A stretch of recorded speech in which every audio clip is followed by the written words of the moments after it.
The best movies have a few things in common.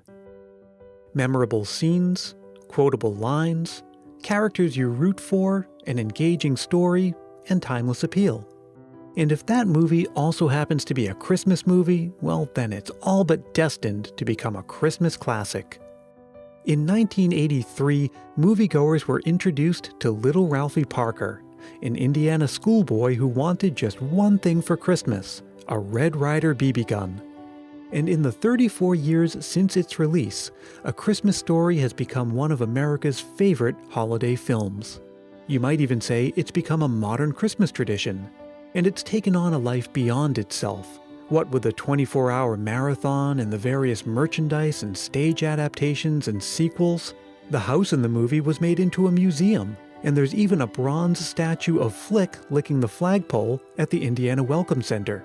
It's hard to imagine it now, but the movie wasn't a big success at first. In fact, it was already gone from theaters by the time Christmas of 1983 rolled around. Its popularity grew organically from word of mouth and a little help along the way from the VHS tape. So put on your pink bunny onesie because I triple dog dare you to learn the history behind a modern classic. I'm Brian Earl. This is Christmas Past. There are just so many memorable lines from the movie. I double dog dare you. You'll shoot your eye out. Fragile. Oh, fudge. Electric sex gleaming in the window. There's more, but you get the point. And those scenes, like when Ralphie meets Santa Claus at the mall.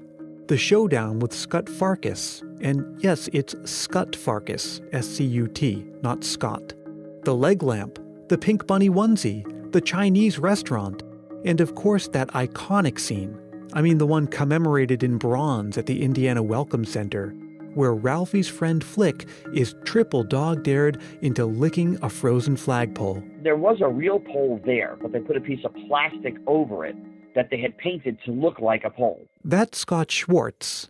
Yeah, the Scott Schwartz, the actor who played the part of Flick. The first time we shot it, it was 12 and a half hours from beginning to end for the whole scene. It was hysterical. You know, we had hand warmers and leg warmers, and we had battery-operated socks and long johns. I mean, it was a riot. It was freezing, but it was a riot. So we shot it once. The first time it took 12 and a half hours. And unfortunately, due to some not too many good people at the lab up there in Canada, they underdeveloped the film, and we had to do it again. And we did a good job. We cut an hour off. We did it in 11 and a half hours. I just had to ask Scott, what's it like to be basically a living, breathing Christmas tradition? Maybe because I'm Jewish. I don't know. I don't really celebrate Christmas. You know, I celebrate Hanukkah, which is very funny. You know, I'm in an American iconic Christmas film, and I'm Jewish. But I see how people react, and I see what their feelings are and how they project the care and love for all of us. I think it's cool to be a part of something that people 30 years later still want to watch. It's like we're a part of their family. The movie is based on a 1966 book by Gene Shepard, really a collection of stories he had previously published in Playboy magazine. And that's Shepard's voice we hear narrating the story. And it was directed by Bob Clark, whose previous movie was the R-rated comedy Porky's. I mean, you have to look at the history of Bob Clark. This guy has done some incredible stuff. He does Black Christmas, which is a small little movie and becomes this iconic type film. Then he does Porky's, and it becomes this monstrous thing. Then he does Christmas Story, and it becomes just this iconic Christmas film. And he somehow connected with the American psyche, you know. He was the one that wanted to do this. He kept pushing for it. Christmas Story was a labor of love. He wanted to do it because he loved Gene Shepard, and he wanted to make this little movie. It was all done on a shoestring budget and a short 10-week shooting schedule, most of it being shot in Canada. Bob Clark even returned his director's fee to the studio to keep everything within budget. And when it was released in 1983, it was a bit of a sleeper. The film did okay the first week. It had more theaters the second week and more theaters the third week. And by the fourth week, it was gone because all the theaters were taken for the big holiday films. One little behind-the-scenes tidbit Scott told me was that the kids who played Ralphie, Flick, Schwartz, and Randy weren't allowed to hang out on set with the actors who played Scut Farkas and his toady Grover Dill. Bob literally wanted us to be scared to death of the bullies, so therefore he kept us away from them. So when and how did it go on to become the juggernaut it is today? Well, about 5 years after the movie released, an electronic device was gaining mass market appeal in America, the video cassette recorder. With movies now available on video cassette, people could not only watch them whenever they wanted to, but they could also share them. It was a very retro example of something going viral. It kind of became this cult classic on VHS. People would say to their friends all year long, "Hey, have you seen A Christmas Story? No, what's that? Here, take my VHS tape." Just people passing around the VHS tapes. But probably the real turning point was when Turner Entertainment Company bought the rights to the movie and started presenting 24-hour movie marathons on Christmas Eve and Christmas Day. The movie marathons have been aired on the channels TNT, TBS, and TCM. The rocket ship to the moon is really like 96, thanks to Ted Turner buying the MGM package and them needing more films and whatever. One of the last films that they bought was A Christmas Story. They didn't really know what to do with it, and they suggested a marathon. Now, maybe one of the things that really appeals to people is the sense of nostalgia the movie evokes. Not only nostalgia for having grown up watching the movie, but the nostalgia for a bygone era depicted within the film. So it's interesting to point out that we don't know for sure when the movie is supposed to take place. There is a reference to The Wizard of Oz, so that means it's set no earlier than 1939. And the soundtrack includes Bing Crosby's version of Santa Claus is Coming to Town, which came out in 1943. So it's set in a sort of amorphous period of late 30s to early 40s.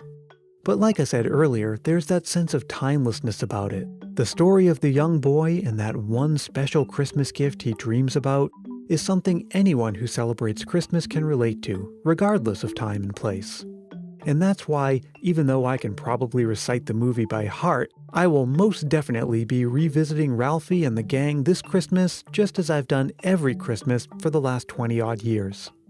And no matter how many times I've seen it, it'll never be as many times as our friend Scott Schwartz.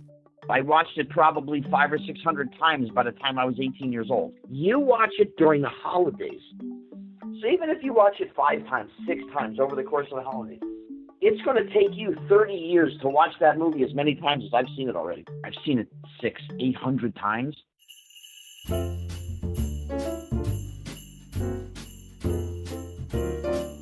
Of course, after that famous flagpole scene, the fire department and the police show up. That's what happens when kids get a little too mischievous, as our friend Anthony can surely tell you. When I was 3 years old, my grandmother came to visit. I had just learned a new game that I loved to play with my dad. I would hide around the house and just kind of wait for someone to find me. I decided to myself I would play this game with my grandma. My parents left for work. It just left me and my grandma. As she found herself occupied with something, I slowly crept behind the Christmas tree. She came back to the room and said my name. I covered my mouth to stop from giggling. She called my name multiple times and still nothing. I was determined to impress my grandma at how good of a hider I could be. I was too young to realize how terrified she was, but in my mind, I was thinking I was going to get a real treat. My grandma ends up calling my mom, worried, and I'm still nowhere to be found. My mom, she starts to drive back home, and as that's happening, my grandma decides to call the police. Just as she hangs up the phone, I jump out from behind the tree and yell, "Surprise!"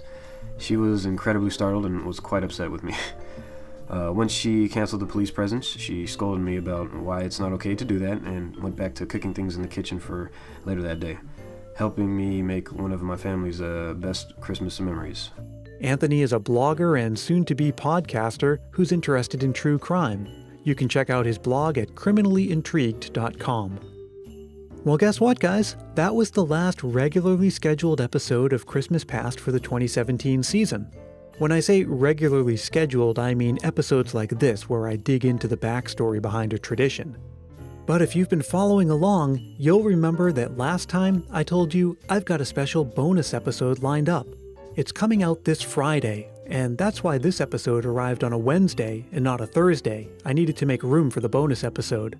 The bonus episode is dedicated to more of your Christmas memories. People have been asking me if I could do an episode full of Christmas memories, and I'm happy to say that this year I can make that happen. So make sure you're subscribed to the podcast so you'll get it automatically. Also, there's not much time, but there is time if you're interested in being part of that episode. You know the drill by now. If you want to share a Christmas memory, record a memo into your phone's voice recorder app and send it to christmaspastpodcast@gmail.com. But hurry! The bonus episode may also include another surprise or two. I'm still working that part out. And of course, I'll be back on Christmas Eve, just like last year, to wish you a Merry Christmas, do a Christmas 2017 year in review, and a little year-end wrap-up for the show. Until then, let me tell you that Christmas Past is produced in sunny San Mateo, California by yours truly, Brian Earl. I'd like to say thanks to Scott Schwartz. I had such a great time talking to him. And this episode wouldn't have been possible unless Eric Norton, the host of the Fat Packs podcast, hadn't introduced me to Scott. So thanks again, Eric. Search for Christmas Past Podcast on Facebook, Twitter, and Instagram to follow along and find more information about the show at christmaspastpodcast.com. I hope at this point you're ready for the big day and now you can just relax and enjoy the rest of the season. And I know I would enjoy it if you joined me again next time for more stories, including your stories from Christmas Past.